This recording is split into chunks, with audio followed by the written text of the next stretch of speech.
ব্যথা সংক্রান্ত ব্যাপারে বলি, এই যে কিছু রোগ শুনি, যেটা হচ্ছে রোগ, যেটা টেনিস এলবো বা ফ্রোজেন শোল্ডার, হ্যাঁ, তো সেটা কি কারণে হয় এবং কেন হয় যদি একটু বলেন। হ্যাঁ, এইটা একটু আগে আমি যেটা বললাম যে আমাদের যে পোস্ট কোভিড আমাদের ওয়ার্ক ফ্রম হোম এবং সিটিং টাইম অনেক বেড়ে গেছে।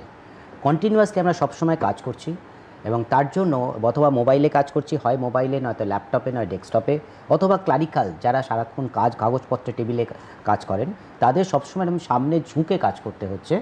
তাদের যদি টেবিলের হাইটটা যদি তার ঠিক মতো প্রপারলি মেনটেন না হয়, চোখের লেভেল থেকে যদি তারা নিচু হয়ে কাজ করেন কন্টিনিউয়াসলি, তাদের এই ঘাড়ের যে পেশিগুলি আছে, তাহলে ঘাড়ের যে আমাদের সিদ্ধারার যে পেশিটা, সিদ্ধারাটা মনে করেন একটা ল্যাম্পপোস্টের মতো, দুদিক থেকে দুটো মাসল যদি সমানভাবে কন্ট্রাক্টেড অর্থাৎ সমানভাবে কাজ করে, তবেই আমাদের ল্যাম্পপোস্ট মানে আমাদের যে স্পাইনাল কর্ড অর্থাৎ স্পাইনটা কিন্তু স্ট্রেট থাকতে পারে। কিন্তু কেউ যদি কন্টিনিউয়াসলি সামনে ঝুঁকে কাজ করেন, তাহলে পিছনের দিকের মাসলটাকে অনেক বেশি কাজ করতে হচ্ছে টেনে ওকে ধরে রাখার জন্য, আর সামনের দিকের যে মাসলগুলো রয়েছে সেগুলো খুব শিথিল হয়ে থাকছে।